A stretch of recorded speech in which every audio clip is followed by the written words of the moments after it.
Hello, everybody. I'm Paula Collins with Serene Wellness with Paula. I promised I was going to come on earlier today and do this live about grounding.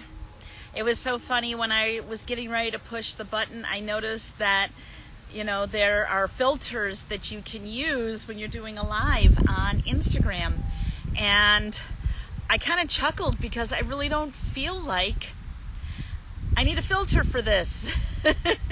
No filters needed, right? Because I have nature as my background. So if you're here live, make sure you say hello. Let me know that you're here, that you're listening.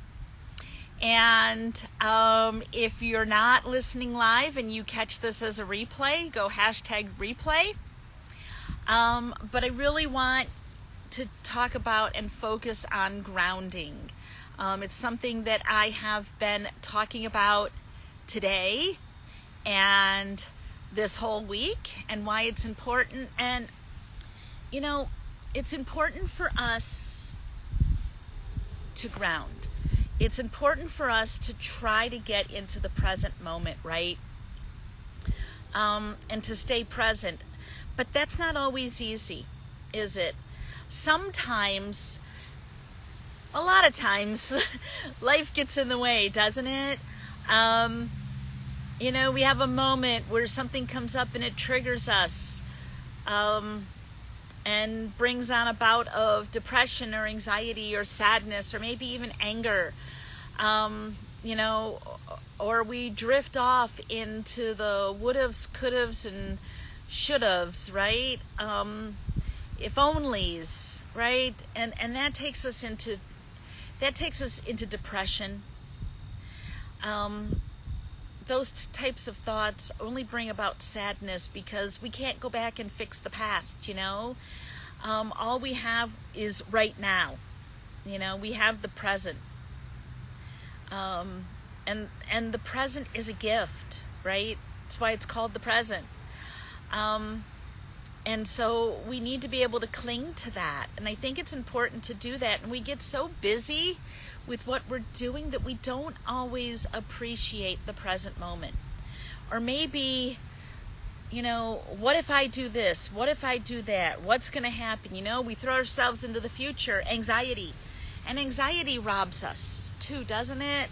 Anxiety prevents us from being in the present. And it's things that we don't even know if it's going to happen, right? We become these fortune tellers. We look into our crystal ball and we say, oh my goodness, what if this happens? What if this happens? We don't know, right? We're only guaranteed the moment that we're in. And so being present in that moment is so important, and that's where grounding comes in.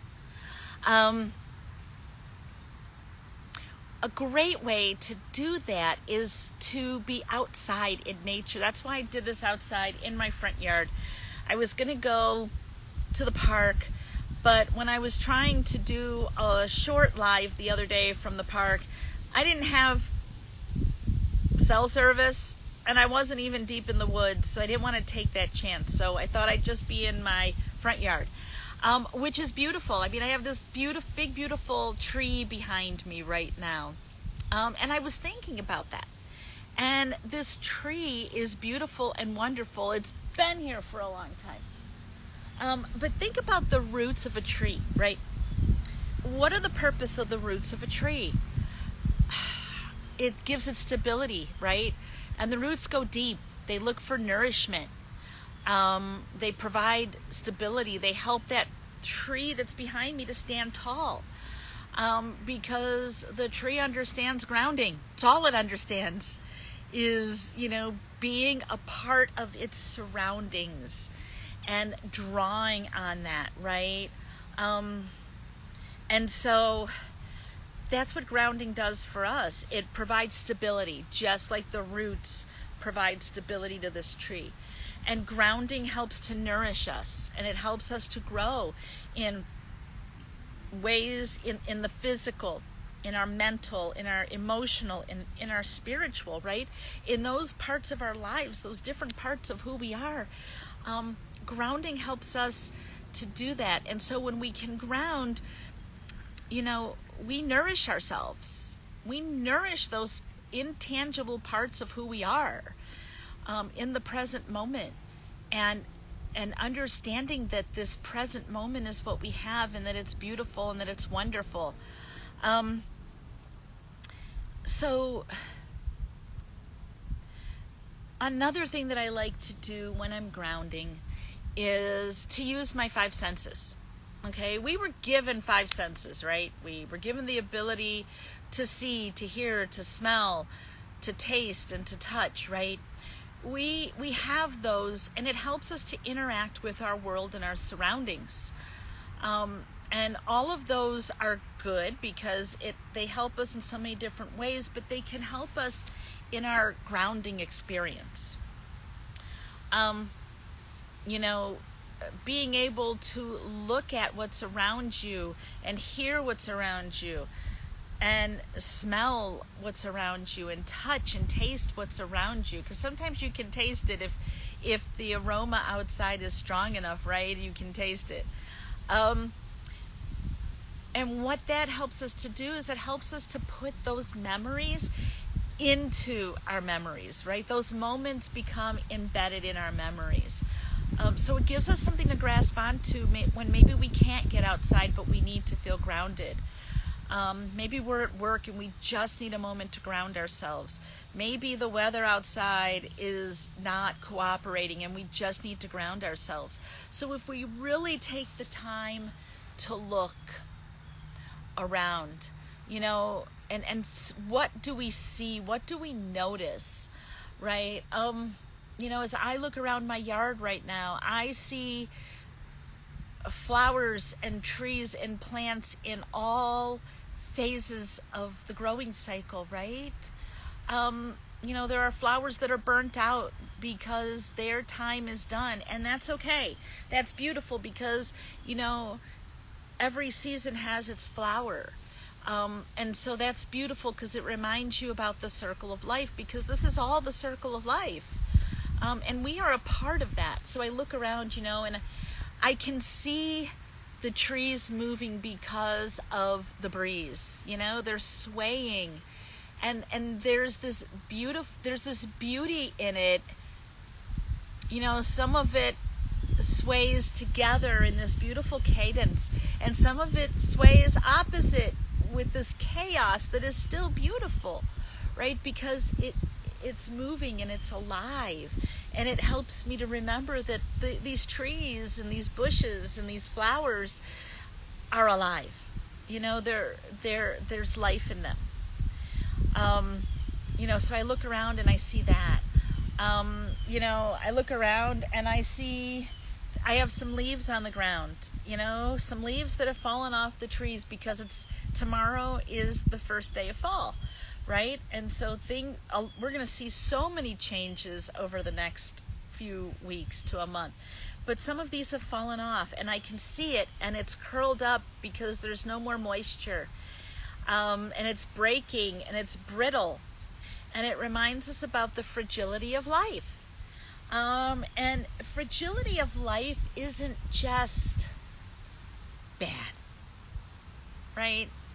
Life is fragile, and we know it, and a lot of times people can go to the negative, but the fragility of life also reminds us that to take in this moment, this exact moment, and live it to the fullest no matter what you're doing, because we're not promised tomorrow, and that's okay.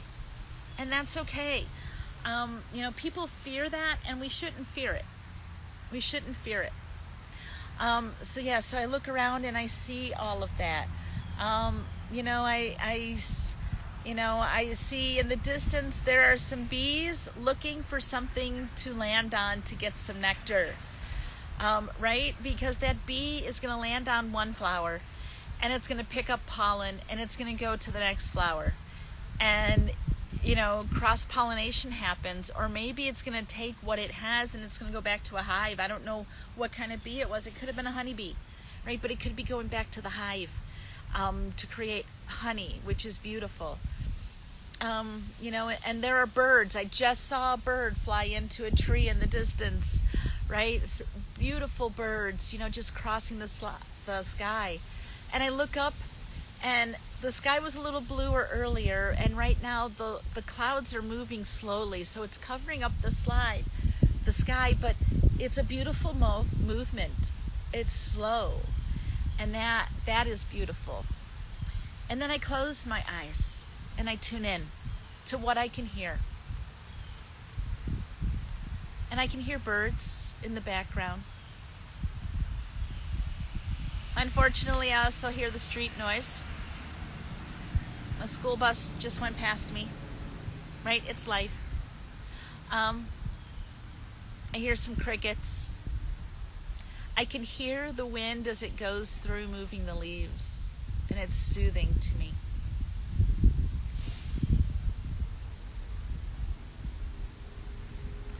So those are things that I can hear, and I love it, and it's beautiful. And things that I can smell. This might be a little harder, but what do I smell? And I'm closing my eyes and really tuning in.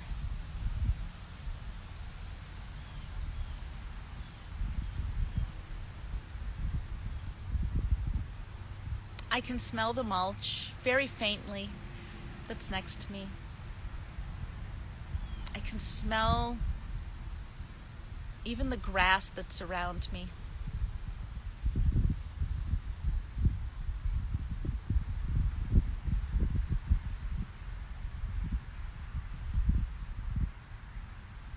And that's all that I'm picking up for this moment.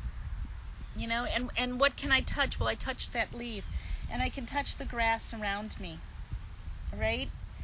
And if you have the moment to take your shoes off and walk around, you know, what does the earth, the ground feel like underneath you?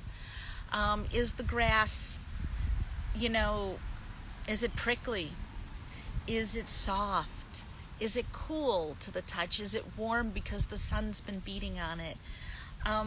You know, are there little sticks that you feel and leaves underneath your feet? You know, what is it that you feel when you're walking? I have this beautiful tree behind me, and I'm going to get up right now off of where I'm sitting. And this tree is wonderful. And it's got some smoother bark, and it's got some rougher bark, right? And then also on my tree, there's some green, there's some moss. And I love that there's moss on it. I love that there's moss on that tree, because that moss tells me that even in the harshest conditions,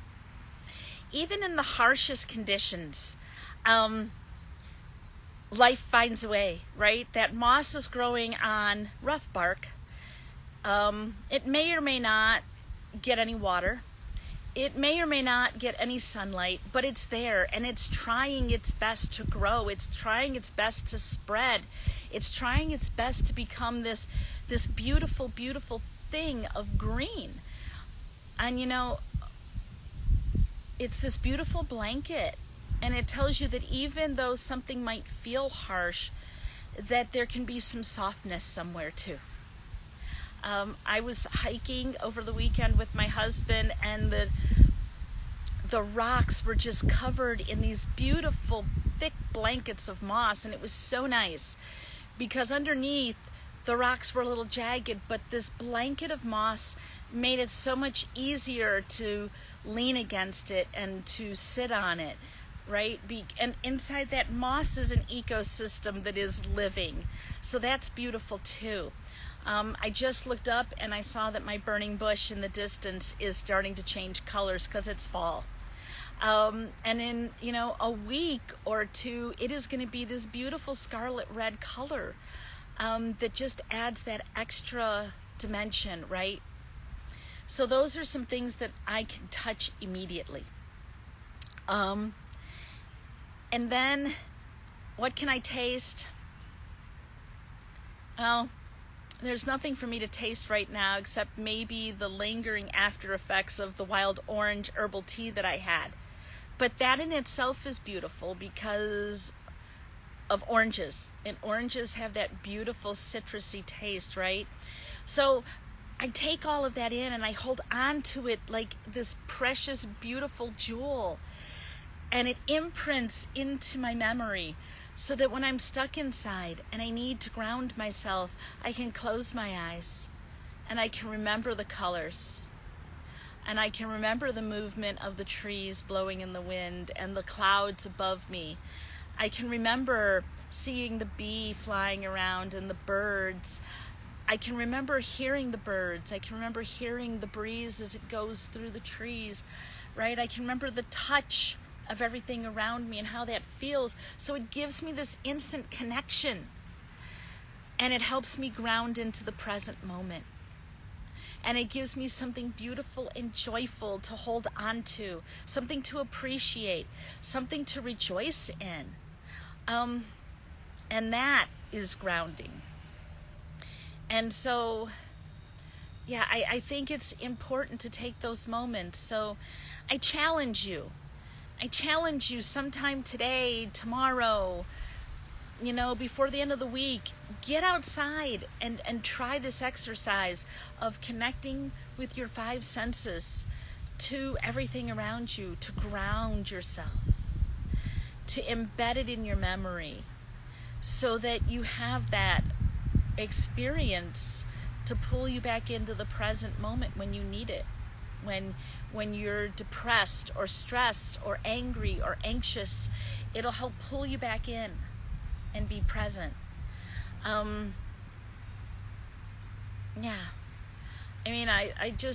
feel so fortunate that I can be outside and I can do this live with you from the outdoors, and to share this beauty with you. And I hope and I pray that you will do the same for yourself.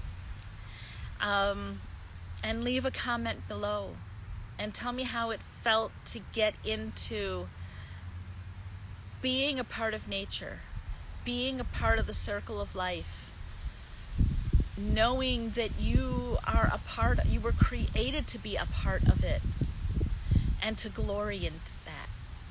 I hope you enjoy the rest of your Wednesday. I hope that you find something good in this live that you can take away, that helps you become present, that helps you to grow, that helps you to find peace. Big hugs and happiness to all of you. Bye-bye.